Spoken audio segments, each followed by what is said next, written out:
We're live. Welcome in, everybody. It's Tuesday, 1:02 Central. Thank you so much for joining us today. Let us know in the comments if you can hear us and see us fine. I'm joined today by the wonderful Amy. Amy, thank you so much for joining me today. It was a pleasure meeting you at TeslaCon. How you doing? It's great to see you again Yeah. and meet your producer wife again in the background. I'm doing great. I get to go to Tahiti on Friday, and a lot of interesting news on Tesla, which always makes me excited. So Awesome. Well, thank you so much for making the time. And I meant to say the Tesla Bull Stampede. I don't know why I said TeslaCon. yeah, There's I so many understand. Tesla events. Oh my God. It's like I get them crossed. Amy is somebody who frequents Herbert's channel quite a bit. Herbert Brighter with Herbert. Make sure you go check out his channel. He was also hosting one of the panels at the Bull Stampede. I know, Amy, I think you were supposed to be on the panel, but you were running late from the investor day because they were running what seemed like 13 hours behind or whatever because they had Right. so much to talk about. How was that experience? Kind of get us caught up on what your overall thoughts was about that event. I so completely disagree with all the negative feedback about Investor Day.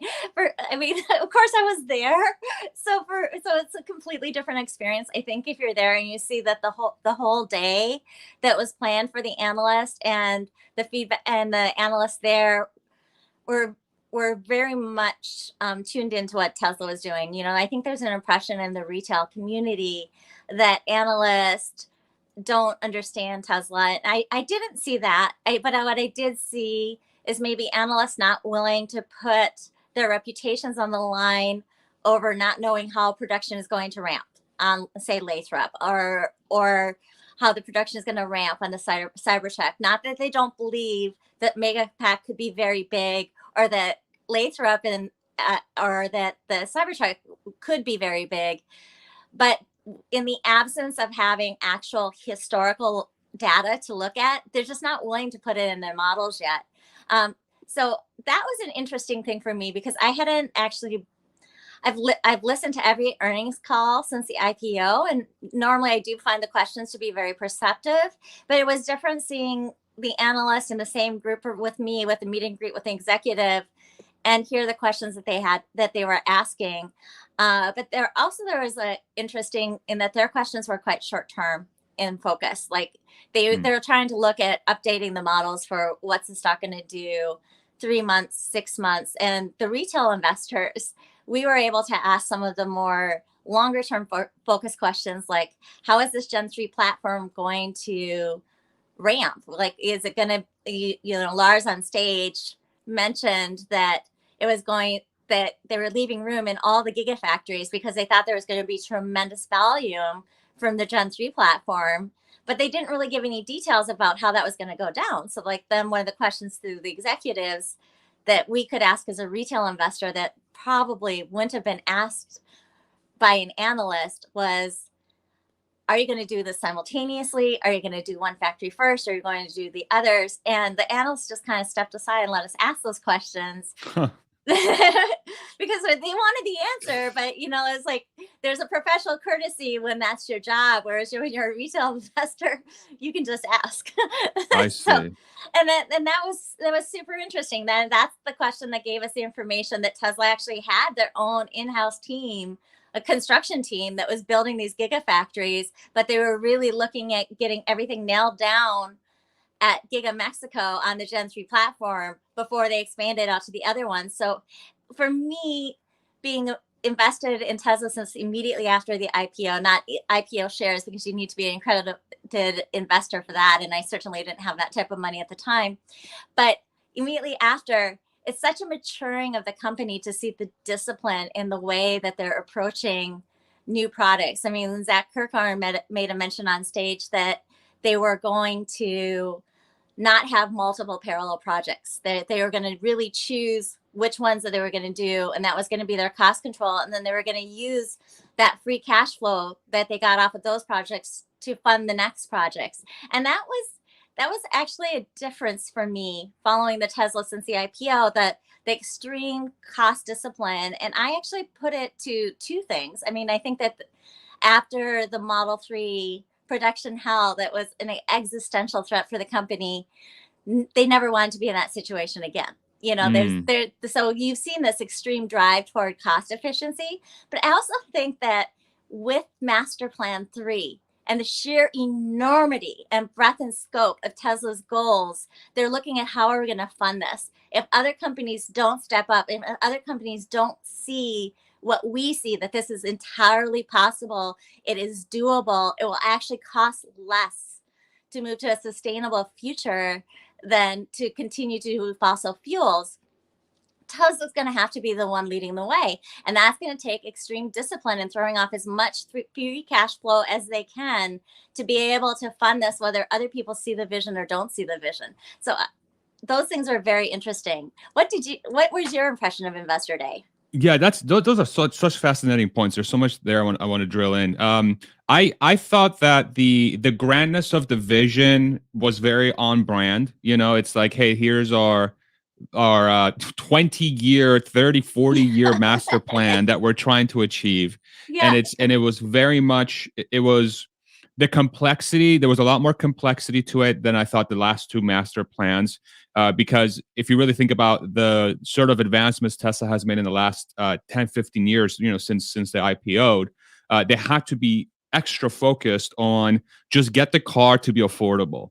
And then it's like, okay, let's get as many cars as possible and then dabble in energy and then throw in autonomy. And now it's like the entire economy is different now, you know? it's like, okay, cool. So the scope of it. So from that perspective, I had a feeling that I thought the content of it was phenomenal. The one thing that I was struggling with is it seemed like Tesla was trying to do a Tesla presentation with a Tesla vision that was catered to as many people as humanly possible, but it was done in a Tesla way. And to me, there seemed to be like, it was like conflicting a little bit because I think it was tough to absorb for a lot of people because it was Tesla's attempt to not be like Tesla in a way of communication, but they can't help it because once you throw everybody up there that works at Tesla and they're all engineers and super, you know, like they have that brain, that specific type of brain that's required to really achieve those big goals.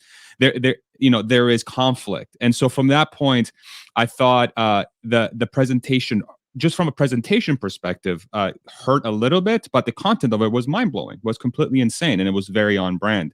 I thought they unveiled a Gen 3 car without unveiling a Gen 3 car, which was a very quite a unique way of unveiling your next car. You basically have all the pieces you needed to kind of figure out what this car is going to look like. And it opened my eyes to perhaps how much a certain kind of like tied to the comment you made around institutional investors a little bit and analysts, how much those folks might be looking for hardcore details that they can model out and really think about in the short to medium term, and how little they enjoy having maybe nuggets of information that have to be backed up by execution first. But then when I'm thinking about that, I'm like, okay, you have a company that has a track record of execution. So it's almost like we're not giving them the benefit of the doubt from an execution perspective when you feel like the presentation wasn't as complete as you would have hoped. So those are sort of my overall thoughts. Yeah, and I think the showcase of the talent was incredible. I think somebody said this in a tweet. They were like, you know, it's funny because people are like, oh, Elon Musk needs a bench. And then once he shows his bench, he's like, oh my God, Elon Musk needs to be more involved. I'm like, which one do you want, bro? Like, you know, like which one do you want? You know, make up your mind. So those were my overall thoughts. I think let me pick your brain a little bit on the parallel stuff because that's a very interesting comment you made. So did you gain any insight in how they're going to get to their goals by 2030 without running parallel projects? Because I feel like, you know, in what context are those parallel projects? Are those new products or is it factories? Like what was the context of that like parallel project comment that they made? Yeah, so that was actually in the keynotes by Zach Kirkhorn, and it's not that inconsistent with things that have been said in the past in earnings calls where Elon Musk has said we have way too many ideas. So, I mean, I definitely think that all the parallel projects we already know about are going on, which would be, you know, AI as a service, Dojo, FSD, Optimus, is it, you know, we even saw it on the stage the video at Investor Day, even though many thought that we weren't going to see it, and we actually saw it walking around. And a lot of the people that are robotics experts had said, you're not going to see an untethered Optimus for a very long time. That solving the problem of balance is a big thing. And not only do we see an untethered Optimus, I mean, yes, it was probably a program, not AI doing it, but we saw an Optimus helping put together another Optimus. So, so it's we see the areas of first focus, and we know that there's probably still have some small teams working on the next things in the background. I mean, I would be very surprised if at some point Tesla didn't step up and do a heat pump. But I think that they might allow other companies see first if they need to. The same philosophy that Tesla has, whether they vertically integrate or not. Tesla will go out and first put a call out to their suppliers and say, hey, this is what our plans for growth are. In the year 2026, we're going to need this many metric tons of lithium. Can you do it? And then if they can't do it, now Tesla will look into do I need to get a lithium refinery? Do I need to get a lithium mine? Where's the supply constraint coming in? And I think that something like all the elements of Master Plan 3 will be a little bit like that, is somebody else stepping up and doing heat pumps. And if not, Tesla has the expertise. It would make a nice Tesla home ecosystem. So I think that those it's not that those products aren't there, but they're really focused on this Gen 3 platform ramp. They're really focused on FSD. They're really focused on Optimus. Yeah, that's what was your impression? Yeah, I mean, I thought, for me, it's like I might be a little too kind in this respect, that I think Tesla, when they say they're going to do something, that will get it done regardless of how long it takes. And I give them such a huge benefit of the doubt because I saw it. I was there, and I talk about this on my channel. Is like when I'm surrounded by these incredibly smart, hardworking people that I've just never been exposed to that sort of talent pool that is not only great at thinking, but they're also great at action and putting into place, because those are two very different skill sets. Usually you have individuals that are extremely good at ideas and vision and like long term, and oh my god, it's a great idea, let's do it, and it's very difficult, and then once you have to do the work, it falls apart because it requires a different skill set. And then on the flip side, you have people that are extremely hardworking and they know how to get it done, but typically that vision and that sort of long-term thinking is not necessarily part of that skill set. They just seem to be two different parts of the brain. Not that one's better or worse, it's just two different ways of approaching things. And Tesla's just filled with both. They're just individuals that can do both all the time. Their vision, 30,000 foot, best case or best solution or best strategy for any specific thing. And then they also can get their hands dirty and make stuff happen. And they have leadership qualities to rally the troops around them. That's sort of backed by that culture. And so when I hear them talk about these goals and these things that they have in mind that they want to get done, I'm like, yeah, it's going to get done. It's going to get done. It's going to get done. Especially if the technology is already there to get it done, like in this case, the Gen 3 platform as an example, I'm like, yeah, this thing's going to be an incredible surefire success. And once it launches, it's going to destroy everything. And the car market's going to be upside down. And you have this economy right now. It's just going to be wild. We're thinking about sort of where the economy's at today. I mean, let me ask you this question. So around this Gen 3 platform, I have a feeling that the timing of that car couldn't be better, because it seems like the backdrop of the car market has a gigantic gap when it comes to affordable, compelling cars, especially in the United States. And especially given a lot of the economic data, a lot of people are hurting and struggling because they're running record credit card debt, record mortgages, record everything, and they're struggling. And when I talk to people on the street, like just real people that are out there trying to live their lives, they're complaining about high food prices. They're like, man, I can barely freaking pay my rent, right? There's this huge backdrop. And now, as the car market gets more expensive, you have Tesla coming in with this $25,000 whatever car that should just destroy, just eat everybody's lunch. How do you see the release of that car? What do you like in the next 3 to 5 years? What sort of vision do you have for the execution for this car and how it's going to hit the market? I think that it's going to be a massive scale up to the point that nobody is giving Tesla credit for. And they dropped the nuggets of that at Investor Day. Tom Zhu was on the keynote, said we can build multiple gigafactories at once. We're not limited on bandwidth on how many we can build. And then they talked about, even though Elon Musk rolled his eyes, about the copy and paste of the gigafactory. So we won't call it copy and paste. We'll call it replicate with innovation. Because yeah. But the idea of the factory as a product, I mean, that's been the goal for such a long time. And I am with you, but it's so interesting to hear your perspective, having been there. That's always been my impression on the outside looking in, but to hear from somebody that was inside, that I've always felt that when Elon Musk and Tesla has set a goal, I have always seen it happen. Maybe it hasn't happened in the time frame that they initially thought it could, and I think that Tesla's a lot wiser now and not pinning themselves down to time frame, even though like on the last earnings call when Elon Musk was like, yeah, like 1.8 million. Oh wait, yeah, but we're planning 2 million. He unsandbagged himself immediately. Yeah. It was wild. He walked it back like within seconds. Yeah. That was a very Elon thing to do, I guess. It was such but I don't think it's accidental that they're bringing the Gen 3 to the market, particularly with the macro environment that's going on at this time. There was warnings from Elon Musk a year and a half ago that this was coming. And with the capability of Tesla's engineers, they certainly can ramp that program up quicker. They can certainly choose the location, the gigafactory sooner. And I think we're going to be surprised at how very quickly they break ground on that gigafactory. And I think we're going to be surprised on how quickly the factory is commissioned, which I'm looking for maybe 9 to 11 months from breaking ground. They're shooting for 9, but let's give them to 11 or 12. Yeah. Let's not set an expectation. Yeah, let's give them a little bit of margin of error. Yeah. Yeah.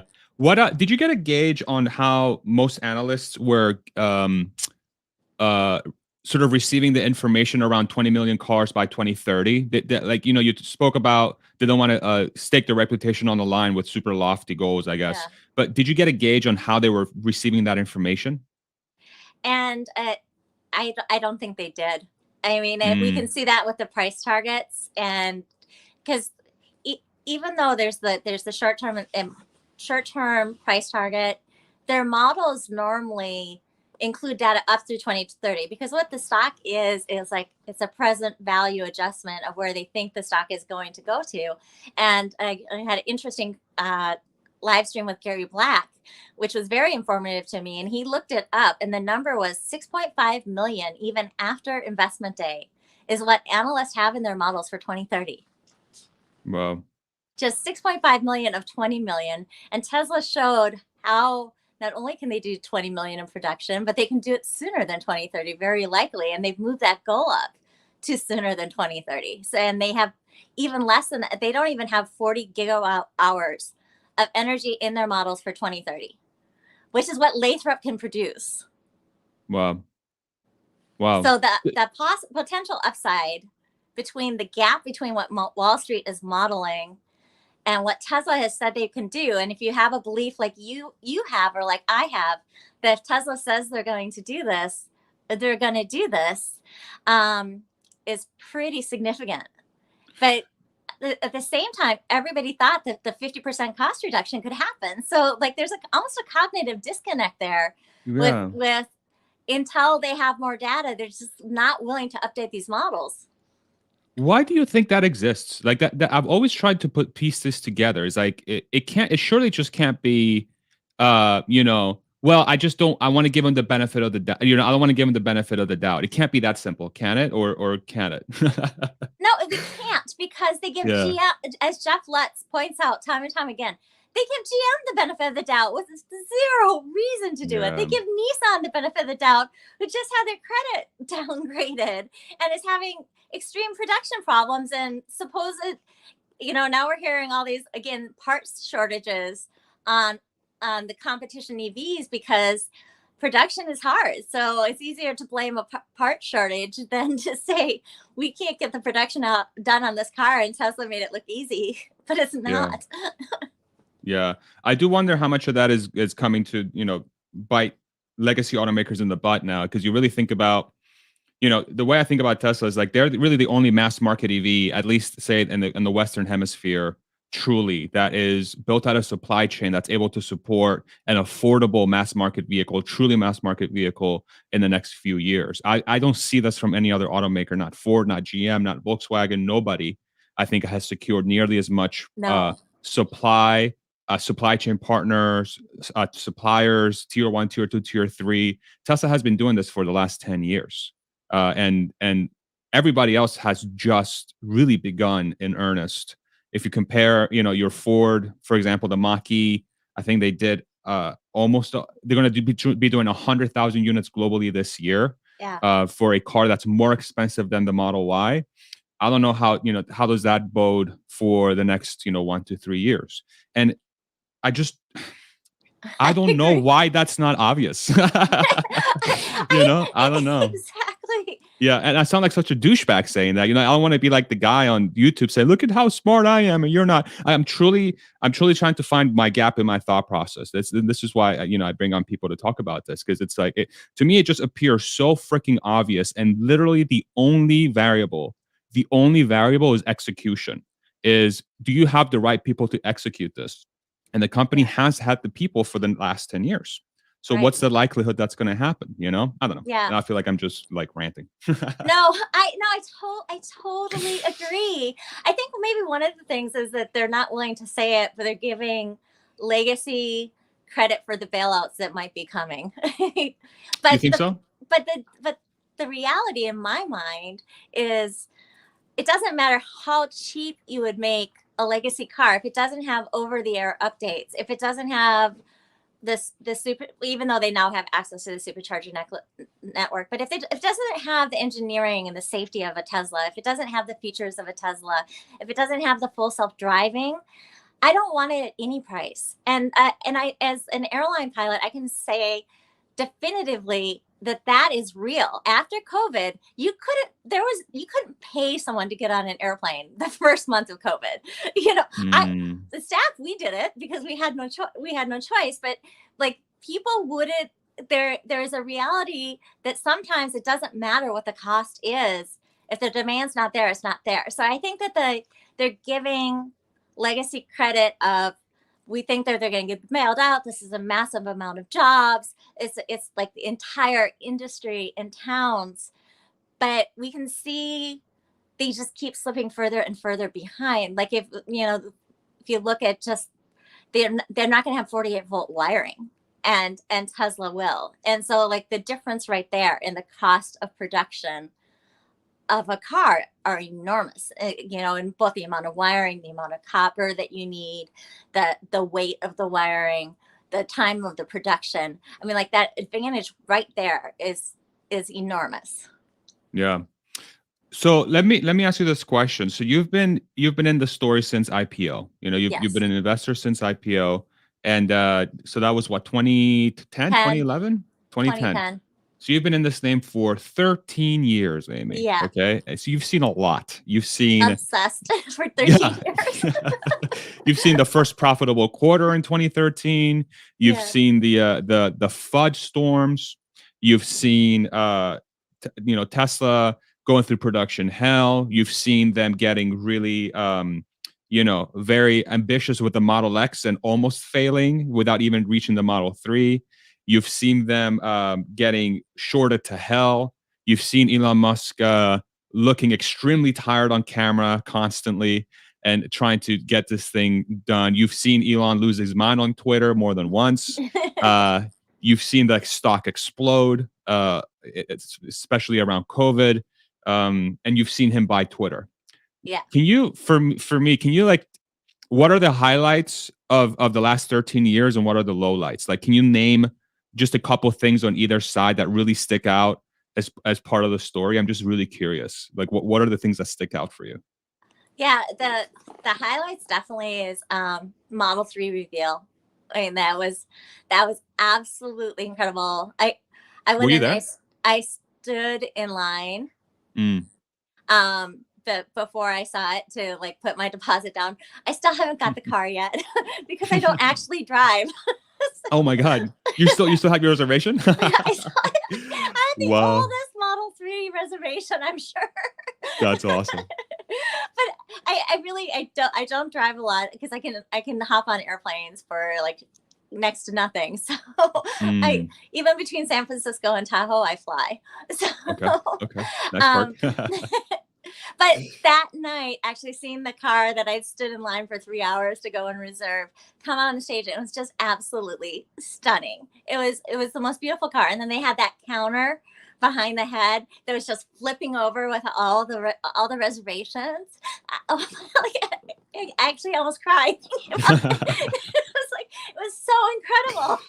Wow. It was such a moment of like all the dreams being realized. That the first model master plan was we're going to build the Roadster, and then we're going to use that to fund the Model S, right? And then we're going to use that to fund the Model 3, and people will want it. And it was the same demand questions, which is really kind of full circle. It's interesting that you're asking this, that we're seeing now with the Gen 3 platform, Yeah. is that we're Elon Musk is saying people will want it, and analysts are saying no, they won't. And that moment on stage with Model 3 revealed, they only had to see the car on the stage, and they had hundreds of thousands of reservations within a month, Yeah. and over 100,000 reservations that night. Like, it was absolutely an incredible moment in the history of Tesla. The first profitable quarter, like, I couldn't believe it when I saw those numbers come across, because I've always like set my alarm, and like I don't miss an earnings call, I don't miss numbers. Like, I'm refresh until they come Yeah. up. So like that was absolutely amazing. Um, Optimus, like the idea that they're now doing this whole the ambition that Tesla has is one of the things I love the most. And the fact that they're like, yeah, we're just going to go and we're going to build this robot. And it's going to change the world. And not only that, but it's going to be affordable. So, you're like, if when we get to the age that we need to be in a nursing home, we probably won't need to be in a nursing home. We'll have an Optimus, we'll have a self-driving car, and we'll be able to have independence in our lifestyle. I mean, talk about a complete difference. Yeah. What about some of the lowlights? What are the things that stick out to you, like, damn, that was a tough time? What comes to mind? Just the FUD. I mean, like, they Yeah. I wouldn't even tell my friends that I was like all in Tesla, because they would just get so worried for me. Mm. It would absolutely stress them out. Like, every time I made the mistake of telling someone, then every time I saw them, they'd be like, "But Amy, there's this article and there's this article," and then I would have to spend this time saying, "But it's not true because of this, or it's not true because of that," and then like, an hour later, I look up and I'm still talking about Tesla, and my friends don't care. That's funny. Yeah, that FUD stuff was rough. I was at the company during that time. So I joined in 2017, and my friends knew I was the annoying Tesla guy that wouldn't shut up all the time about Tesla, and you should buy Tesla stock. It's going to be incredible. I was that idiot, running around telling everybody. And then during that FUD storm, during those years, and I was at the company, and I would come home after a long shift, and my friends and family are like, "Are you sure? Like, you should probably sell your stock. You should look for something else. I'm hearing a lot of stuff that's going on, blah, blah, blah." I'm like, "Okay, I don't need this after 14 hours, guys. Like, geez, like, I just like literally like about to collapse. You guys are telling me you're doing the wrong thing. Okay, I feel better." Not really. And then sort of seeing like the Rob Mauers and the Stephen Mark Ryans and these like folks on Twitter, all the OGs. There's so many to name, and kind of seeing them, uh it felt like we were fighting for something, because Yeah. everybody was against us. And then seeing that was awesome. It was really cool. And I think it helped a lot of people at the company. And a lot of those folks are seen as like huge, not just, cheerleaders of the mission and all that stuff, but everybody brings so much value to the space. And it's just such a different, weird thing. And I don't know how long you've been sort of investing, and how long you've been in that part of the world, but Like how different is this retail story, like in retail investing story versus other things you've potentially seen in the past? Like, can you talk about that a little bit? Yeah, no, actually, I mean, this was my first major investment, but I Okay. was a little bit in the finance world briefly to help fund my flying lessons. Okay. So yeah, when I was in the finance world, you don't have this, and like, being at Investor Day, there's some things that as a retail investor, I understood that two shifts was they're each 12 hours, but you have two shifts but three crews because they rotate around. And that was something the analysts didn't know, but as a retail investor, I did know, because we get really deep into the weeds, and then Right. and we're educating each other, and like, the little things that we pick up on is just amazing. And I agree with you. I think that the OG YouTubers, they were really part of changing some of the narrative around Tesla at Huge. a time when nobody else cared to change the narrative. And you need that start, and you need that propelling forward. It really was. I think it really was big. And then let's give credit to like Andrea James, who was one of the first analysts Yes. that was going on TV, and she was huge. I mean, she's standing out there on the ledge all on her own, Yeah. saying this company is going to be enormous. And she would always come back to, have you driven the car? Like, Yeah. do you even know what you're talking about when you say that it's not special? Like, Yeah. but yeah, so there was some of those first people like that too that were, and the Tesla Motors Club, that was an online forum, were all resources of the true information. And then the earnings calls themselves, I don't ever understand why what's happening on the earnings call isn't given more credit by Wall Street, by the press, because listening to every earnings call, and you've done the same, right? Don't you Hmm. normally see that what they say in the earnings call is exactly what's going on and exactly Yep. what happens? Yep. Yep. Yep. Yeah. It's weird. It's really weird. I think it has to be. There has to be a sort of level of ego, I think, involved in a lot of these sort of lack of Yeah, giving Tesla credit, because maybe they feel like, well, I just don't think they're gonna get it done. Maybe the story is too good to be true. Maybe that's some of it too. Is you've seen this sort of story play out, and there's this part of human psychology that says, well, at some point they can't do these insane things. They that's can't do true. these insane things. But I wonder, maybe a lot of the doubt comes from the fact that these folks perhaps haven't done the diligence, because they don't track only Tesla, they track multiple names, and That's they true. have, so maybe they haven't done the diligence that the impossible is actually not as impossible as it sounds.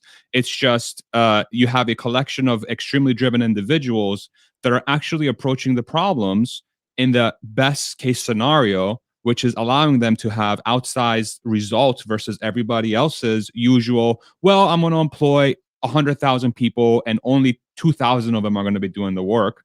Whereas if Tesla hires 100,000 people, 100,000 of them are going to be doing the work. And I think maybe that is not well understood. I think maybe that's what's at the root of it. It's just, I think the folks there may have changed.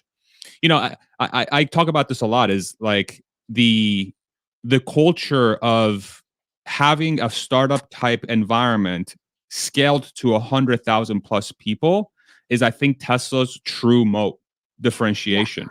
Is that it's the machine that builds the machine that builds the machine. The culture is the first thing you need. It's a collection of people. It's just people building things and Right. people dreaming up ideas. And perhaps that's not well understood. And you would think when these folks go to these meetings and they talk to management, I would recommend every institutional investor just gets a job at Tesla for like 6 months. Just go work at the company. Just go work at the company, and then get a job at GM or Ford for the next 6 months. And then that year, call that your research period, and then come back and tell us if you agree or disagree now with sort of this bull thesis that retail has come up with. I don't know. I think about this I stuff a think that lot. was exceptionally Yeah. well said, especially about the startup culture that Stella has managed to keep at over 100,000 employees is pretty incredible. And as a pilot, the decision making process is very focused on what's most important. And Mm. like clearly defining the problem, making sure we've got the problem right. And then once we have the problem right, like what's our most important thing that we need to fix here? What's our first step? And then we have checklists to help us out. We have procedures, but then we always like circle back. Now, did that work? Was that what we expected to happen? And that was one of the things that always impressed me about Elon Musk. And then in Tesla's execution, as I saw it play out, there was such a clear focus on what is our problem? What is our goal? What are we doing for it? Is that working? Do we need to modify this? And it was the way that Tesla approaches problems seemed to me to be just completely different than any other company that I'd ever seen. Was that like that for you working there? Yeah, 100%. And I think the way they achieve that, and I've tried to give this so much thought in the past. I think the amount of trust the company places on the people they hire is what allows them to be so quick, because you get the keys to the company very quickly. But they basically, the handbook, which I think everybody has seen.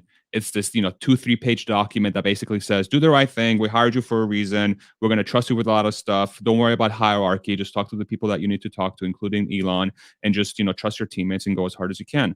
Okay, that seems pretty simple. Yeah. But every company can say that, right? Every company can say that. There's entire consulting firms and companies that are built from scratch to try and teach these companies things. The whole agile methodology is based around this thought process that, hey, just do agile and you'll be fine and you'll be Tesla. But the problem is, if you don't have the culture and the people that truly take that to heart and want to move that forward, it will never happen. You'll just add another layer of complexity, and you'll have people at each other's throats saying, well, agile this. And then people are like, I've been here 20 years. I don't care about you. Like, just leave me alone. I want to live comfortable. And then that person gets a review, and they get a 3% raise, and then they get to continue to do nothing for the next year. And it's not like they're bad people. It's just the culture.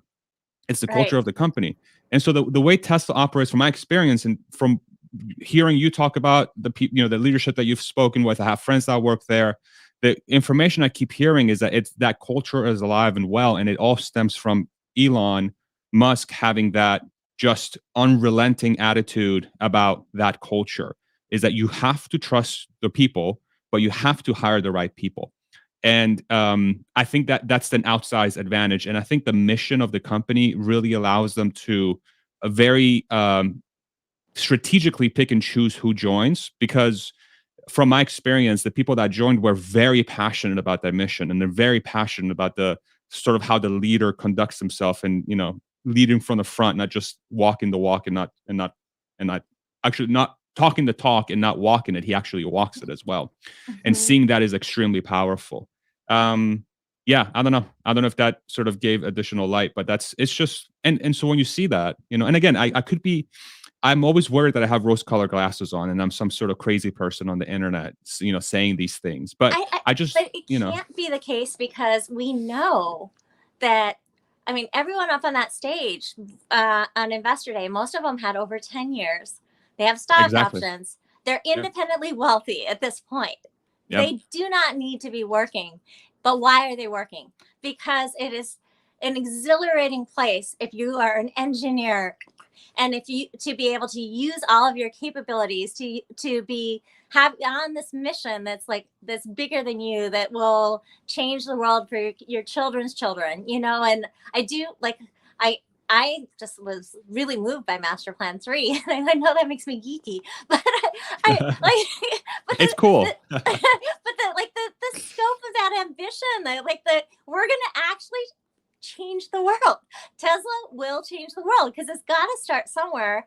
And Tesla, I think, is going to unfortunately play a much bigger role in changing it than they want, because they're going to have to kick the can way down the road before other companies get involved. But that mission is clearly important. And I work because I love my job. I've done well enough with Tesla that I wouldn't have to work now, but I love flying in airplanes, so I continue to work because I love it. So I understand the difference of going into a job because it's meaningful and gives you pride and the joy that comes from doing something that you really love to do. And what's interesting too is my community and I tried this project before, is how many companies can have that type of culture where it's it almost feels existential or or it really strikes that chord of passion, which is really at the root as to why I think Tesla's so successful, just as you said it. And I don't know how many companies exist that can do that, So it's like the Tesla has sort of has this Venn diagram of incredible passion and then incredible talent and then extremely profitable. Like those So three true. things. It's like, what the hell? So true. How many companies exist that can have that sort of overlap? I don't know. It's not an accident. Like Yeah. you get it's almost a sad comment on society these days, but it's like it's cool to not be excited about things. Like Yeah, I right? have to apologize for finding Master Plan 3 moving because it's not cool to like be super excited about something or to be positive or hopeful about the future. But I think in Tesla you have a whole company of people where that's actually is the cool thing. And it's cool to be smart, and it's cool to have a new idea or want to do things differently. And it's even cool to like look at a process on the production line and say, this is our bottleneck, and we're going to fix this today, and we're going to feel really great that we fixed this one thing that was slowing the line down. Yeah. Why do you think that has happened? That's such an interesting, and I agree with you with that observation. Why do you think that has happened? Why are we here? Negative sells. I mean, like negative news sells. And I did a write up for Silicon Valley Owners Group about Master Plan 3, and I was looking at it, I'm like, this almost feels like Y2K to me. That like leading up to Y2K, it was this for people that are too young to remember. in the 1900s, they coded dates on computer programs with just the last two digits. So there was a real concern, it was a legitimate concern, that when it turned over to 2000, all these computer programs were going to crash, particularly the legacy government programs, the airline programs, all these things that we know run on this massive archaic infrastructure where it's even hard to read the code and figure out where everything is. So it was like massive amounts of headlines. And while those headlines were going on, you had computer programmers just quietly doing the work, fixing the problem. There was no fanfare about it. Year 2000 came, it was all solved. But we never had articles about why were they so wrong about calling doom about Y2K afterwards, right? And Master Plan 3, I think it is a little bit of that, where you needed people raising the alarm about the climate crisis, or it would never have been fixed. I mean, like I said, like first you have to clearly define the problem, but then the news and the selling the fear and the end of the world is coming, that all sells a lot of newspapers. It doesn't sell newspapers to go out and say, okay, Tesla's done the math, and it actually is going to cost the world less to move off of fossil fuels and to move to sustainable energy. And these are the numbers, 1% of the gross domestic product of the year, a year for the next 10 years. And we're there. I mean, like, these are very doable goals. Do we see any headlines about that? Nope. Because I hope, unfortunately, it doesn't sell. Interesting. That's a fascinating observation. Never thought about it that way. So what the likeliest outcome here, hopefully, is that we'll never go into a true climate crisis, and then nobody will say anything about it. Exactly. Like, oh yeah, it's always been like this. What are you talking about? It'll just be it'll be accepted. Like, there's some other quote, like, first they doubt you, then they mock you, and then they accept it as self-evident all along. Like, I don't remember exactly how it goes, but yeah, first they doubt you, then they laugh at you, then they fight you, then you win. Yeah, something like that. Yeah.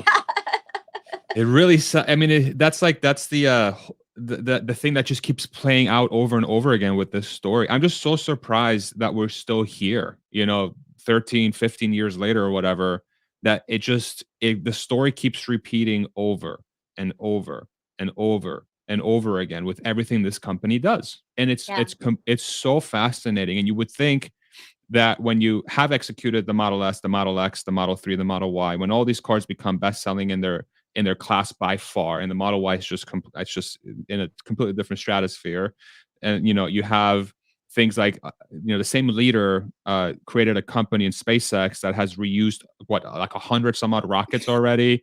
They're sending astronauts to space. It's given America the ability to become an independent rocket thing where they don't have to rely on other countries. You're telling Exactly. me that guy can't get a compact car out, guys? For Right. real? For real? You know? Yeah. Again, I'm sounding like a douchebag again. No.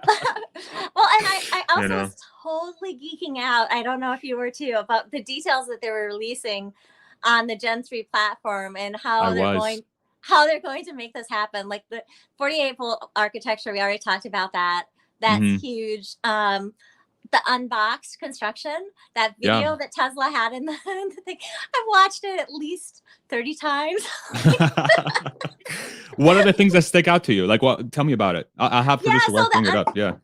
the unboxed construction for me is very interesting because that's the way that they've produced airplanes for years. If you think about like how big a 787 is, it's not going down an assembly line with the pieces being added on. They're putting it together in modular sections of fuselage, the wings, the engines, and then they're assembling it all together. So they can be working on many parts of the 787 at the same time.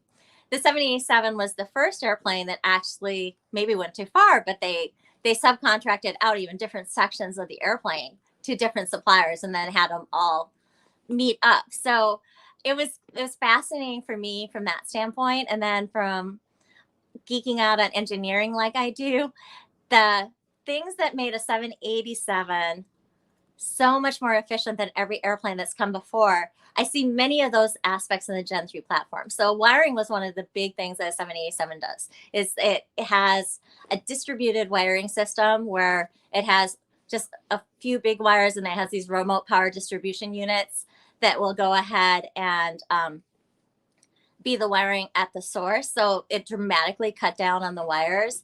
If you look at this, oh, this is great. You have the unbox method up on the screen there. And Lars had an aerospace engineering background, which I thought was fascinating. So it's not an accident that we're seeing this. And then they talked about the controllers, the electronic controllers for the car, that it will be 100% in-house on the Gen 3 platform. Did you pick that up when I they did. said that? Yep. Yeah, like that's going to be a huge, huge difference on being able to control how the car functions. And again, that's something that 787 did versus 767. Rather than having all these different computers, we have a couple computers that we have several computers that back each other up, but they can all do the same functions and they can all back each other up. So that ability to cut down on semiconductors required, expensive electrical components, even just the weight in the car. I mean, these are all innovations to an extreme level that Tesla got zero credit for. And then we came out of Investor Day and everyone's like, they didn't announce anything new. I'm like, did you watch the same thing that I watched? Like all these innovations, they're enormous. One alone, another company would have their stock go up a significant amount for announcing. Yeah, right. Yeah. I think what's interesting about that too is, and Tom Zhu sort of alluded to this, was that the factories are going to be built from the ground up to accommodate for that thing, for that new style of Yeah. producing the car. So then where my head goes to is like, okay, so now Tesla is any factory they build from now on is going to be optimized for the cheapest way to produce a vehicle by far versus anybody else that is building cars right now. And then my head goes to, okay, so now you have these legacy automakers that have these factories that are optimized for the most expensive way to build a car. So, like the layouts are made in a way so that it's, you have 17 different buildings. One of them is this, the other one is that, this one's this. And Tesla's like, well, no, now you have the factory, and it's optimized for this cheaper way of building the car. And the factory as a product, I think it finally has gone off in my head what that means, is that the factory is the true differentiator. It's not the Gen 3 platform. Well, the transfer platform is a byproduct of that, but it all starts with the layout of the factory and what parts of the factory are responsible for what, and how you build a factory that accommodates that sort of parallel type of manufacturing processes that bring stuff together. So then you need your beam placements have to be different. What teams are in what part of the building need to be different. Your dock doors need to be different. How the material flows in and out of the building needs to be different. And this is like, I guess that's it. Yeah. Tesla wins. And it's so hard to replicate, like Sandy. Yeah, I did get to talk to Sandy Monroe, and I'm like, God, what an amazing guy. Oh my God, he's the best. Such an amazing guy. And he actually has something to do with the 787 design. So, which I found particularly cool. But, he can tear down a car and he can go to other manufacturers, and that's what he does, and say, you need to do this and you need to do that. But Tesla's differentiator is going to be exactly what you said.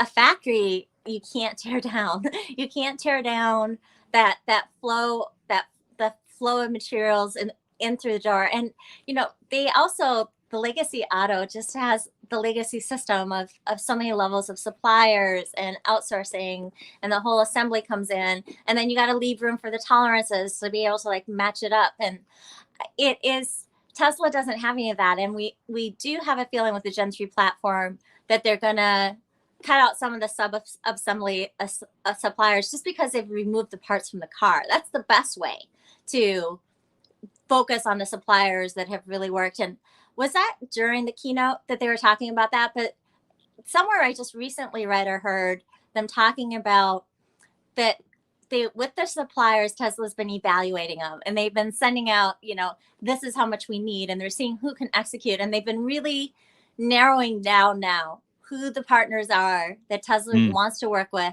because these are the people that are going to be able to scale on the massive level. So they've vetted these suppliers, and the suppliers are used to working at Tesla's speed, and they know what Tesla's plans are. They know that Tesla wants to get to 20 million cars before 2030, and that they're going to need to be able to participate in that massive scale up. And you can tell that the feedback is good, because the suppliers told Tesla, we don't know if we're going to be able to have enough lithium refined, clearly, because then Tesla went out and they got a lithium refinery. So there's enough information flowing back and forth there that Tesla is already looking ahead of what are the blockers going to be, and removing them and kicking them away like Waffle House chair girl before they even become a thing. And I think that that's a really cool thing to see.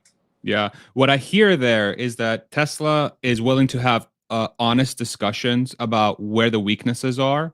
And what brings back to my sort of memory from working there is that it's because there's little ego involved in any decision making, because people aren't really concerned about career building. They're concerned about just getting it right. And so if I put that within comparison of, say, 90% of the auto market right now globally, maybe, probably more, that's legacy. From my understanding, the culture is very different. It's not so much focused on the right results. It's focused on, when is my next promotion? How am I going to secure my legacy? Right. What should I do to make myself look as good as possible? And so if you're in an environment that requires that sort of decision making, that's going to be hard discussions. Nobody wants to hear that your team is the one that's going to keep us from reaching our goals. My God, what an uncomfortable conversation that is. But if you have a culture, again, goes back to the cultural discussion. If you have a culture that allows for that and maximizes for that, then you should have a path that's much smoother to that end result versus the rest of the players. So if that's the case, what comes to mind is like, okay, the competition argument is yet again not valid from that respect, because now the TAM is going to be addressed by the person who is able to have those very honest, uncomfortable discussions with itself and its partners that are optimized around getting as far as humanly possible as a company versus how am I going to look on my resume, right? And again, that's another thing that comes to mind when you say that. So thank you for giving that insight, because I don't know. I'm going to shut up because I just sound like the craziest, hyperbole. I can't help myself. we're both the same. But, and like, to that point, not only have they created that wonderful culture inside of Tesla, but that culture is there for the suppliers. Like Yeah. I had a tweet within the last month. There's rumors coming out that cattle had an overcapacity now of batteries because some of the Chinese EV manufacturers are ramping back. And Elon Musk has been on earnings call after earnings call telling suppliers, we will buy every battery that you can send us. So we hear about this oversupply coming out of China. There's some news articles being wrote about it. And then what do we see last weekend? You can now buy a Powerwall without putting solar on top of your house. So Tesla just pulled a lever. They created a huge demand for extra batteries. Cattle goes on their last quarterly result earnings call and they say, we have no oversupply. I wonder how that happened.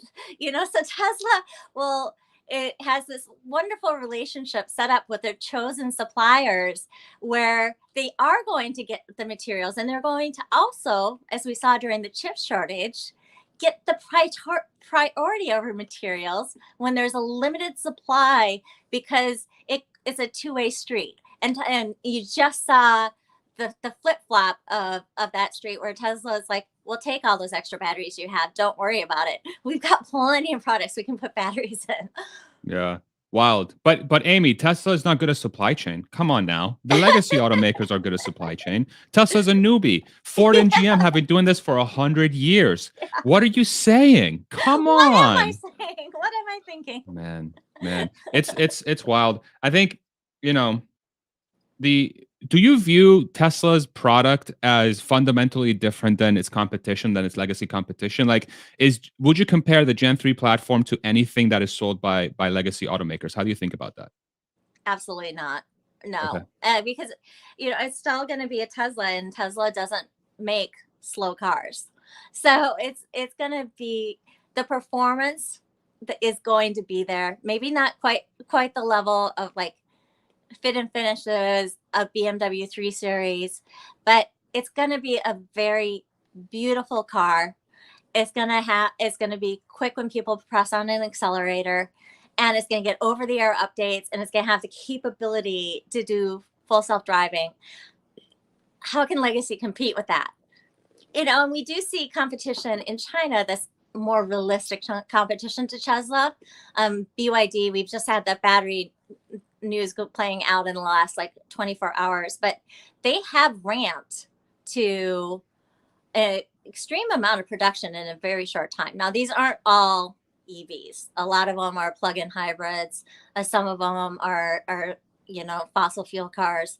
But the Chinese manufacturers do have the production capability. What they're not doing, though, is they're not producing the cars with the profit margin that Tesla does, and they don't have this full self-driving component. So I think that that's going to be another differentiator for Tesla. Do you think that full self-driving is going to be licensed by Tesla to other companies? I kind of think it will be, because of the safety. I think it will. I think over time it definitely will. There was a tweet that I made. It was a couple months ago. It was when when was it? It was I forget what it was. It was something about Facebook having a monopoly on something or other, or Google having a monopoly or something. But I made a tweet. It was something along the lines, today we're complaining about this software company having a monopoly. In 10 years, we're going to complain about Tesla FSD having a monopoly.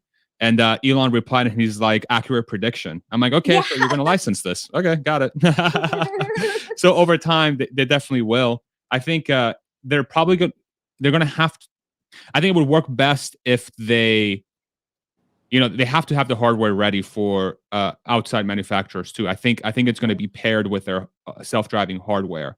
I don't think it's just going to be, or maybe I guess it doesn't have to be, as long as there's cameras, right? Like, how's that going to work? Like, I wonder if the AI is smart enough to account for different camera placements, different types of cameras. As I'm guessing, as long as it has a computer. But at that point, if you give them the computer for it, you're probably going to want to give them the cameers too, right? I'm just trying to think about. Yeah, I would just think from a keep it simple standpoint, just give them the whole solution on that part. Give them the cameras, the full self-driving computer, and the software, so then Tesla doesn't have to be. There's a liability from edge cases if the camera is placed a different place and the AI processes it differently because it hasn't seen that situation before. like I could see that being an issue. Yeah. So then that means that the companies that license would then have to make sure that the way they manufacture their cars accommodates for that camera placement and the Right. wiring and the harnesses, which is going to dictate a lot of the rest of the manufacturing. And I wonder if at that point, like, do they just buy the whole thing from Tesla? Like this would be in a full self-driving thing. And I would love to hear your Yeah. thoughts about this. I've been sort of speculating about this thing where I think at some point this true robotaxi platform is not going to be a full like a entire solution that's going to be provided by Tesla, but it's going to be a maybe at first they'll have a self-driving thing with seats inside that face each other and it looks a certain way. But I'm thinking at some point they might just build a shell. And Sandy has talked about this box that you sell and it's bare in the inside, but it has all the cameras, it has the battery, the drivetrain. Maybe the exterior is like, cyber looking. Right. And then you sell it to fleet runners, and the fleet runners decide how to configure the inside. And so that way you sort of license out the platform by just allowing fleet runners to just buy the shell, and then they can figure out what to do with it. How does that sound? What do you think about that? I hadn't thought of it that way, and I completely agree. that Okay. that to me makes a lot more sense to do, and it's not that inconsistent from Tesla's beginnings. One of the things that Tesla did at IPO was they had a big powertrain business. They were selling electric powertrains to Daimler and then to Toyota. And that was one of the things that they used to be, I mean, they weren't profitable, but to be losing less money. And it was Yeah. definitely a part of the justification of why the stock would be worth anything at the IPO. So Tesla has a history of doing that in the past. And once their manufacturing is so much ahead of everyone and they've vastly simplified building the box of the car in this unboxed method with the continuously removing parts, with using the castings. That's a really, really interesting thought that you have. I really like that idea as a business model. I just wonder, like, I come from the standpoint of Elon and those guys always talk about, the best part is no part. And then at that point, you're just outsourcing general assembly. You're like, Right. just here's the box. And then so if you remove 40% of the basically it's going to be a significant percentage of the square footage of manufacturing the car and finish out the manufacturing of the car. If you can just stop right before general assembly and that thing operates and you just let other people figure this inside out, okay, just let them do it, Yeah. I don't know. That's kind of where and then that way you just crank them out. You just freaking crank them out, millions of units a month or a quarter, and you just let other people figure out how to tailor the inside. Because you think about in a world where everything's self-driving in the next hopefully 5 to 10 years, at least from Tesla, the internal configurations are going to be very drastic depending on what you want to use that solution for. You might want it for leisure. Somebody else might want it for work. Somebody else might want to freaking have a concert inside their self-driving van, have their drums and their guitars, or, somebody else could turn it into a hot tub. I don't know. Like who knows what the possibilities are when you essentially have a house on wheels. And so people make their houses be anything. Why wouldn't people make their cars be anything, or whatever this unit of transportation is moving forward, right? So I don't know. That might be cookie crazy, but that's kind of where my head goes. Yeah. I mean, they do that with aviation, with like business jets. They Exactly. basically they sell the hull, and then it's vastly customized by whoever buys the airplane. So Yeah. there's even precedences in markets for that. Exactly. It would be like Tesla is a new Boeing or Airbus. And then, Yeah. you can have your Virgin of autonomy. You could have your United of autonomy, your, God forbid, your Frontier of autonomy, like, or whatever. I'm joking around, obviously, but you could have something like that, right? I don't know. We'll see. Yeah. And the fact that they have, Lars was in aviation and they're talking about aviation methods. Now you have like my whole brain spinning right now because all of this could be possible. Yeah. Man, what a great conversation. I just saw, I mean, Yeah. I'm wondering if anyone in the chat knows anything more about this, because this is brand new to me this morning, but that there's IDRAs at Lathrop. Yeah. And and I'm wondering how those are being used. So it's a really interesting idea that they're taking these lessons from EV manufacturing and all the improvements they've had of doing this for now over a decade, and going ahead and making it something that they're going to use in the mega pack manufacturing. And this is one of the reasons why Wall Street isn't giving a lot of credit to Tesla for energy yet, because for years, up and through last fall, their battery component and semiconductor chip constrained, and they couldn't really ramp the manufacturing. Now, if you look at all those job openings for castings. Yeah, click on that image there, producer wife. Let's pull that up. Yeah. So a bunch of castings job roles in Lathrop. These were they just posted this morning? Since the fall, last fall. It's just like wasn't something that people have been talking about. This one I'm curious, because like how many, like when you think about Powerwall and Power Pack. And then look at this one, controls engineer self-drive unit, Lathrop casting. So is there also some type of new vehicle that they're working on there? Yeah, I don't know. That's interesting. Controls engineer. It could also be that manufacturing in Lathrop. I mean, maybe they have a separate building. I'm trying to think what was at Lathrop. I know we had that big warehouse, the global distribution center. Then you have this thing where it's the new Lathrop facility. Yeah, I don't know. I don't. What's interesting about this one is I wonder how much of the technology in a casting could be used in energy, right? Because all it really is just a closet. Like if I'm thinking about the Mega Pack 2, which and is going to be the big of batteries, yeah. Yeah, it's pretty straightforward. So maybe the casting is streamlining the cabinetry in some form, or maybe like how the batteries are stored. I don't know. And you can do castings on a much smaller scale than we think of with the Model Y.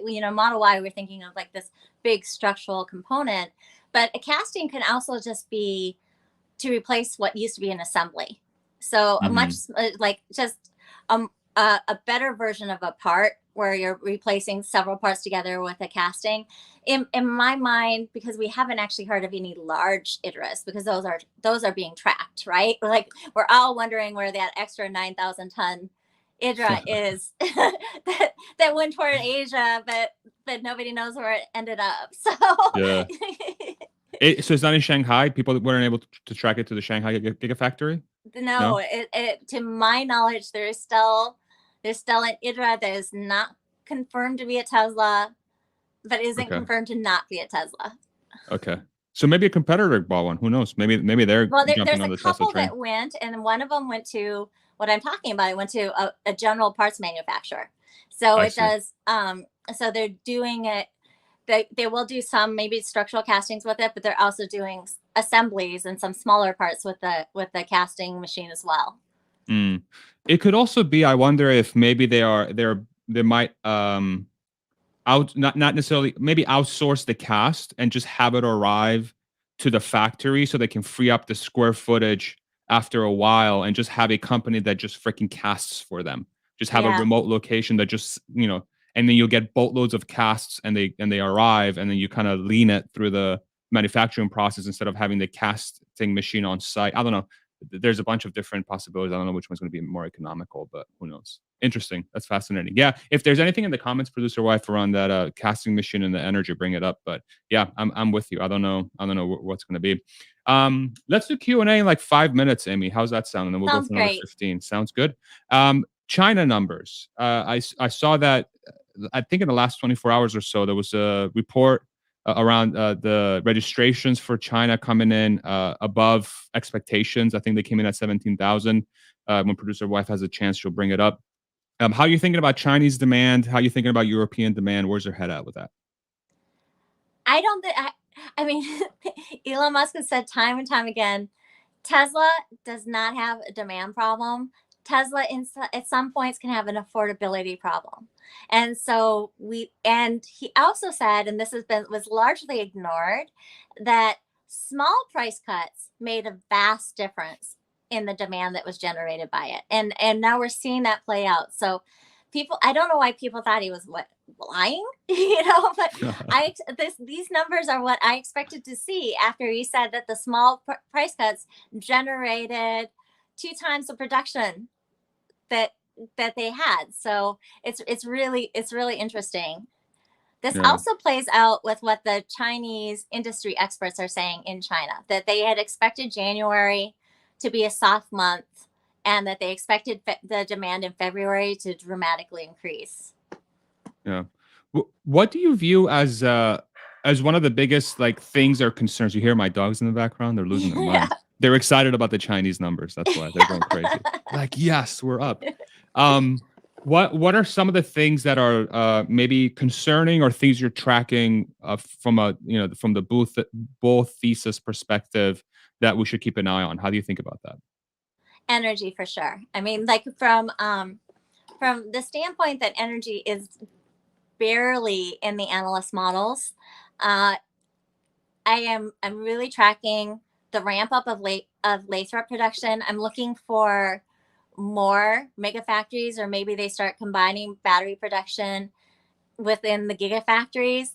But Elon Musk has said that the demand for megapacks is quasi infinite. So I would really like to see that ramp. And furthermore, it is a very large piece of Master Plan 3. That you're simply not getting to that sustainable future without the megapack business. I'm anticipating seeing, we saw a couple of energy products underneath sheets. I'm kind of thinking that there'll be a denser version of a megapack. If you remember, like Elon Musk was talking on the stage about the overcapacity of supply on batteries, and that they've contracted more batteries than they needed, and it was very easy to ramp up production or ramp down production on megapacks. Well, we also know though they're moving to a 4680 form factor, but you don't use 4680s in a megapack, at least right now. And that was one of the questions that I'd asked at Investor Day, and one of the analysts was there, and he's like, "Oh, but wouldn't that be overkill? Like, why would you want a 4680 in a megapack?"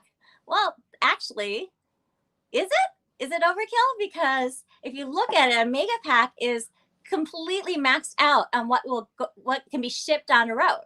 They can't get it any bigger. If they want to produce more power out of a megapack, the only thing they can do is have a denser battery within it. Yeah, that makes perfect sense. I'm surprised a institutional analyst would be surprised by that question. That's what I'm surprised by. Yeah, it's like because it makes a lot of sense, right? Because it's dense. Yeah. No, but his point is, if you're selling as much as you can possibly produce right now, why would you need? And if they're infinitely scalable, like one megapack is going to power 3,600 homes, but you can hook up a whole gigawatt hour of megapacks together. So why would you need a denser megapack? I see. If that's the case. And one of the things that you look at with megapacks is they turn on almost instantaneously. So one of their differentiators of like a lithium ion storage system for utilities is it can turn on in 0.1 second or 100 milliseconds. And this will either charge the grid or discharge the grid to stabilize it. And then it also has that inertial element in it, similar to when you had the huge gas turbine spinning or a coal turbine spinning. If something went down, the machines wouldn't spin down immediately. They would keep moving, and this allowed the utility a chance to go and repair the grid. If you use renewable energy, you lost that time. So if you lose the connection to a solar farm, it's just gone. Except if you have a megapack installation that can turn itself on immediately, that's controlled by all the smart software. So there would be an argument that maybe you don't need a more dense megapack. But if the second part of that would be, right now, the grid, we have very few grids that are pure solar. They're purely charged by renewables. So what happens if you want to charge the batteries all all day, and then you want to discharge them for 12 hours all night.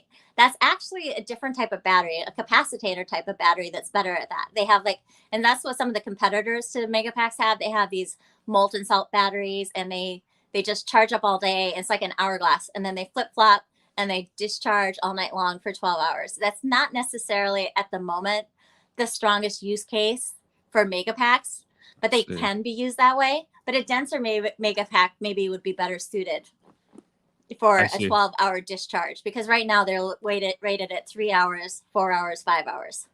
I see. So you have batteries or capacitor type batteries or whatever that technology is. That's you have individual use cases for that type of technology. So okay. That makes a lot of sense. Thank you for explaining that. Look at that. I didn't know that. There's so much stuff you just taught me today. But those batteries, they're huge, they're heavy, they're very round trip efficiency on them. Like a Megapack is like 93%.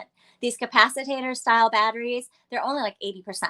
They're not. They're very inefficient, and they take a very long time to like turn on. They can't stabilize the grid. So there's even a use case to have Megapacks combined with these other types of batteries.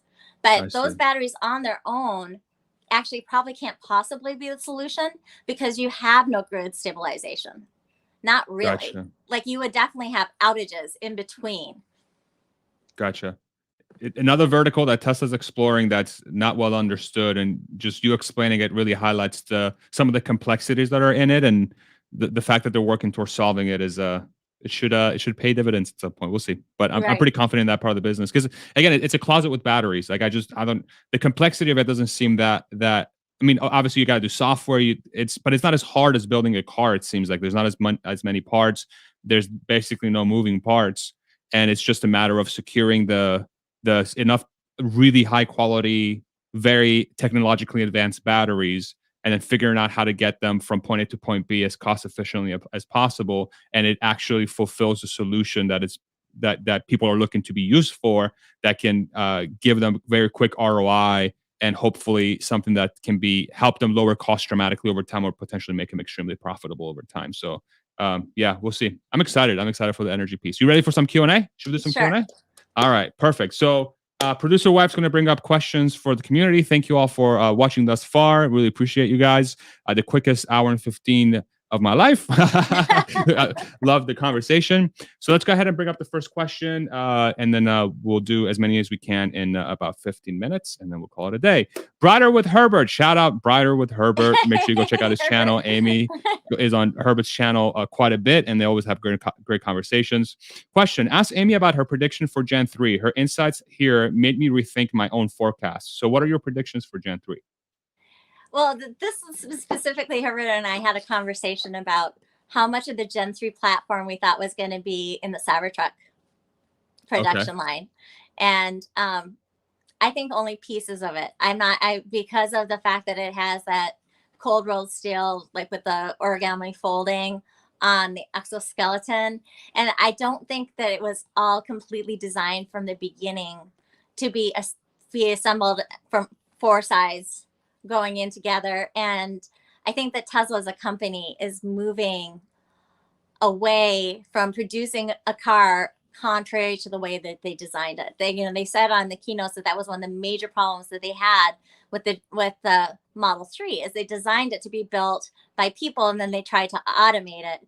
So when they designed the Cybertruck, we know they had the production team in the room. We know that they had the designers in the room. We know we had the suppliers in the room, and they all designed it together, but they designed it for a technique that probably wasn't an unboxed technique, because I don't think they had it then. But we don't know, because they don't tell how long they've been working on the Gen 3 platform versus when they started the Cybertruck platform.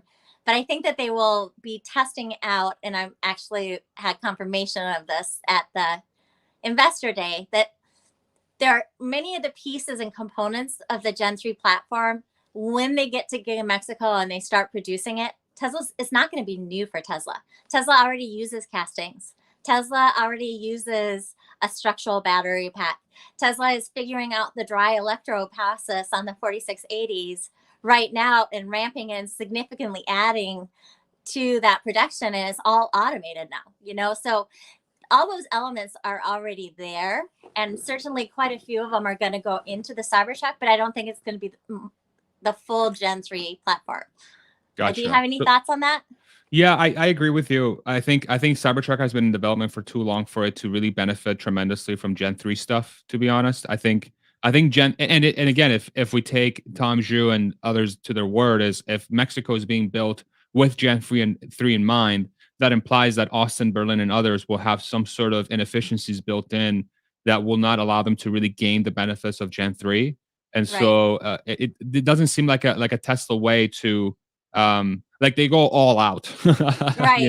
They want to do it all. So it's like there's iterative process, but for this platform it seems like it would be a waste of effort because Cybertruck already is new, and then you Right. throw another new thing on it. That's like a Model X thing. That was like a lesson learned from Model X. It's like, let's not do too many new things at once. So I agree. There might be like small pieces they use, but yeah. yeah. Oh, and I have one piece of other information about that is that in talking about why Austin is a bit slower to ramp than Shanghai. Shanghai, the production line is a straight line. And in Austin, it has to make some turns. And where those turns are is actually a large part of the bottlenecks. And the reason why that's the case in Austin is because the Cybertruck has been given the straight line. Like, you don't need a straight line in a Gen 3 platform. The whole idea in a Gen 3 platform is you're working on 4 sides of the car at once. Gotcha. Interesting. So do you think Cybertruck's going to ramp a lot faster than people think because of that? How do you think about that? I think so. I think that my feeling is that the Cybertruck is going to ramp very quickly because it's been designed from the beginning. I mean, that's the whole point of the cold rolled steel and the exoskeleton. It's been designed for manufacturing, even though this manufacturing hasn't been done. But they've been taking their time with the tooling, with the figuring out the manufacturing process, so that when they start producing it, I think that I expect them to ramp way faster than people are giving them credit for, and it's particularly lightning fast compared to what Wall Street thinks they're going to do. Yeah. Did you see that Adam Jonas thinks they're going to be selling 50,000 per year of the Cybertruck at max ramp? Yeah. Where's the number at for you for like Cybertruck? I think the demand is huge for a Cybertruck. If you look at what a Ford F-150 does, I mean, it's millions of vehicles. Like, I don't understand why. But he's seen it in person. So that's, if people have only seen it on stage, I can understand a little bit more, or seen, just like pictures of it. I can maybe understand a little bit more why they think it's going to be a niche vehicle. But when you see it in person, and then you walk back out into a parking lot and you look at, and you go into Austin, and you see the old style trucks, they so instantaneously look dated. It's crazy. Yeah. Like the Cybertruck is just absolutely stunning and gorgeous in person. It's not going to be a niche vehicle. It's like one of my comments was, it's going to be a fad the way the iPhone is a fad. Yeah. Agree. Couldn't agree more. I'm so excited for mine. Come on, get it out. I want it. Thank you, Herbert, for your question. This is the next one. Next question. And Hannah keeps coming back to the streams. Thank you so much for your questions, man. I really appreciate you. What does Amy think about Volkswagen opening a gigafactory in St. Thomas, Ontario, in Canada for battery manufacturing? Have you heard of this news? Yes, I did just see that this came out. Let's see. Ontario, is this close to the Montreal lithium deposits? I know they're right next to each other, but like the provinces are next to each other, but I don't know. Canada's a pretty big freaking oops. Let's see. So they got Ontario. I meant to look that up this morning of where specifically this is located, but I have a feeling that it's actually going to be a very very strategic location. So here's Ontario. Montreal's in Quebec, right? Yeah. So it's actually, they're quite close then. Montreal. Yeah. They're definitely as close as Gigafactory Mexico is to Texas, to the suppliers, to the Sonora lithium deposit. So it's a strategic location for a gigafactory. But as we talked about, Tesla's expertise in building the machine that builds the machine is actually their prime advantage. And I think that maybe this is one of the things that finally makes Wall Street change their mind on how they evaluate Tesla when they see that Volkswagen opening a gigafactory doesn't go so smooth. Good point. Unless they have all, they can't even hire a Tesla's construction team because Tesla's construction team is in-house. Yeah. Great point. Yeah. Interesting to see what they do with that. Thank you, Hannah, for the question. Let's do the next one. Next question. And be present. Great motto. Question. What is Amy looking forward to? The dogs also want to ask a question. What is Amy looking forward to in Tesla technology 6 months from now and 5 years from now? 6 months from now, I would really like to see FSD hit the mainstream and full self-driving. I think that they're very close. The release of the single stack was one of the things that we've all been waiting for. Now they're able to really just focus on the edge cases. They're no longer combining the stacks, which was diverting attention of a very talented staff to two big problems. Now you're just left with a very solvable problem with cars on the road, helping define where the edge cases are. So that would be my 6 months from now. And then of course the energy, I would really want to see the massive ramp in energy. 5 years from now for me is all about Optimus. Elon Musk has said, he said energy is going to be bigger than auto. And then he said that Optimus is going to be far bigger than both of them. And the way that is going to change society when Optimus comes out, I think it's so underappreciated, but there's so many boring, repetitive, and dangerous jobs where even when Optimus is just first deployed and people don't have to do that type of work anymore, it's going to be a massive difference. And then the autonomy for people that don't have autonomy right now, if they're able to have an Optimus, and then the price point that makes it affordable. And of course, everything that we need to see on Mars, I expect to end up in either Tesla or SpaceX or the Boring Company, which is, for me, one of those it's hard to quantify, but it's always one of those things that I included when I think about investing in Tesla, is that the innovation is just starting. Yeah, it's wild. Do you think the stock has anything priced in for FSD or energy or the bot today? No.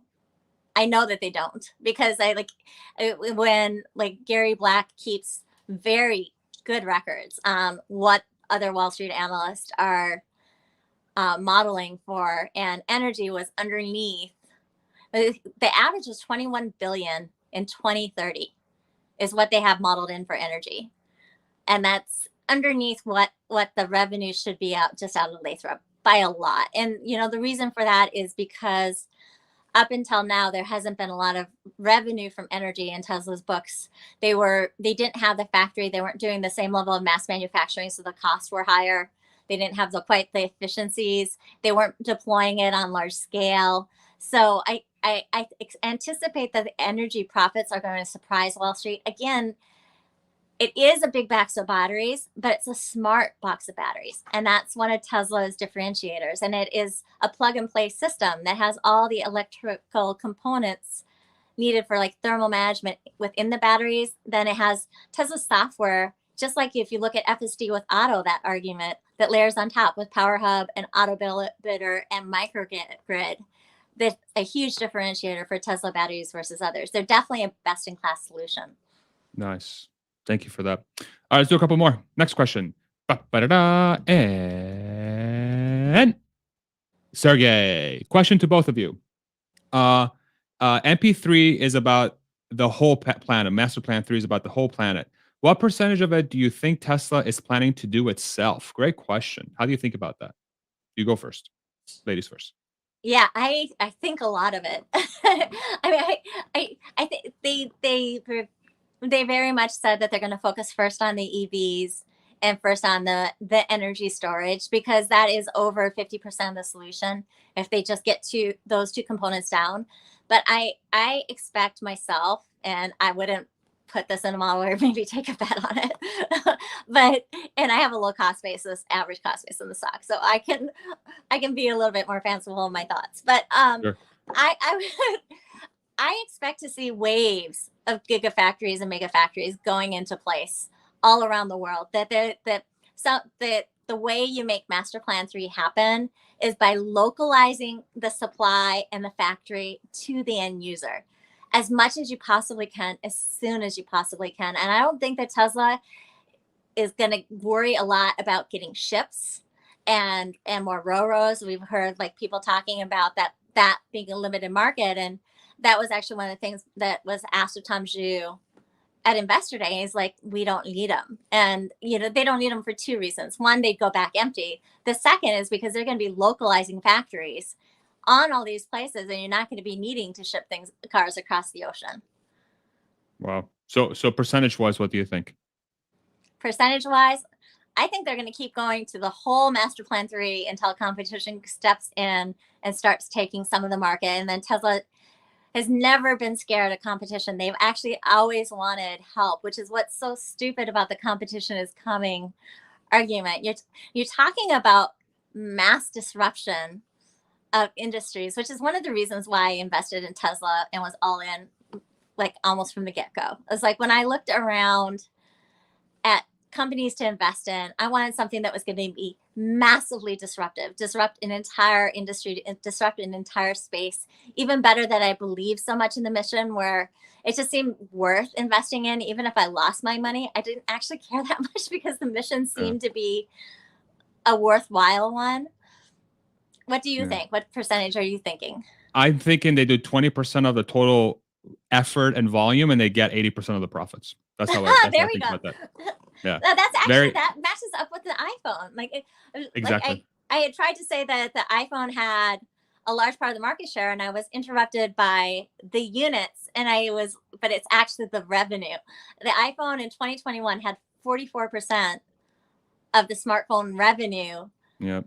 But not all of the units. So that's a really good, I totally agree with you. Well said. That's how I think about it. Really Thank you. said. You. Likewise. All right, let's do one more, and then we'll call this sucker finished. Last one. Ba-ba-da-da. And Chris, will or when will Tesla open FSD to other automakers? Ooh, when do you think, Amy? When do you think they'll license? I think that the other automakers have to actually have significant levels of EVs first. That I don't see Tesla licensing FSD to legacy auto fossil fuel cars. It just it adds a whole level of complexity for Tesla. It's really probably not worth it. So given that I think that that's at least 5-10 years in the future, that's what I'm going with. Okay. Yeah, I tend to agree with you. I think at the earliest 2030. Earliest 2030. More realistically, they would have to be at like max production, which for Tesla, God knows what that number is.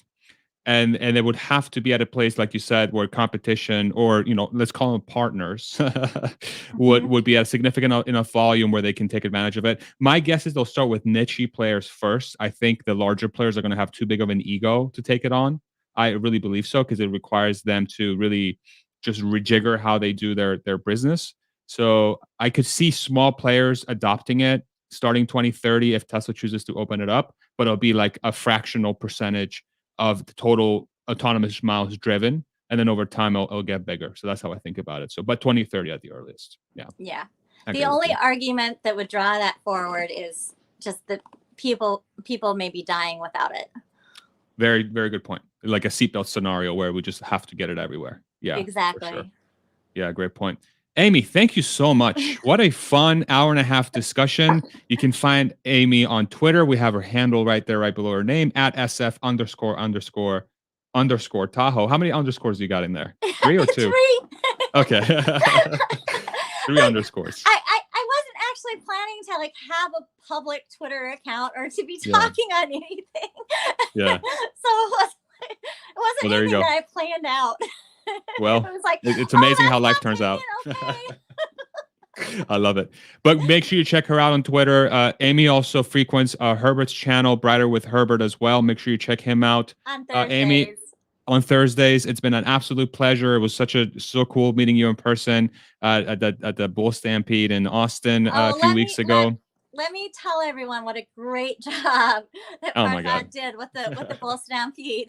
Like people, the recording is so professional, so good. People don't understand that it was loud in there, and he did the job he did moderating that panel was like he could be the next big like Oprah, something like that. Oh my God. Like it was so well done. It was so informational, and Oh I've my watched God. it over many times. Like the different perspectives and everything. It was fabulous, absolutely fabulous. And Well, I mean, I saw like mainstream media reporting on it too. Like it was really impactful. Like well wow. done. That's awesome. Well, thank you so much. That's very sweet. Yeah, I mean, I think the panelists should 100% get all the credit. I was just a dude up there with a beer trying to like steal the conversation, but that's I very give you kind. all Thank you. credit, but I Oh give my you the God. most credit. You put it together. Thank you. You got the venue. You got a very professional production staff. You have your wonderful wife who's like amazing. So I'm very lucky. I mean, I'll tell you, it definitely a huge shout out to Clive, which was the bar that hosted it. Tesla Owners Club was the one that brought me forward. Matthew Tower, who's part of the club, was the one that sort of came up with the idea, and the guys at Tesla Owners Club and with Matt and Anwar Beg really helped make it happen. And I mean, I think Noah from Corporate Streams, so that was his production company, and he donated his time and his staff to make it wow. happen, which is completely, absolutely insane. So shout out to Noah and Corporate Streams. If I couldn't recommend them enough if you want to do that. If you're somebody who wants to do an event like that for your own, make sure you hit up Noah. I have his information on all the different videos with the Corporate Streams that we did at Tesla Owners, or the Tesla Bull and Stampede. But yeah, it was just and obviously the panelists, just all-star investors. It was just really, really fun.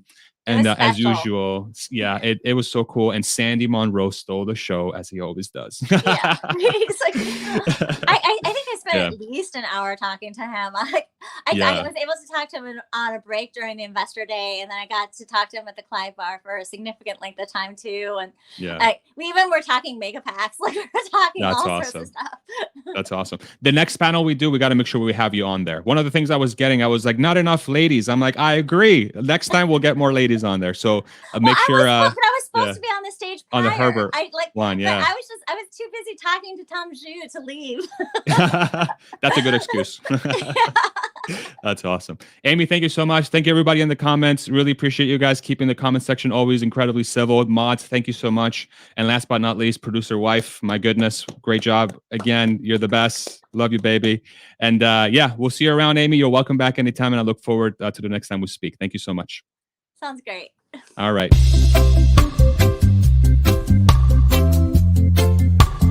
Wow.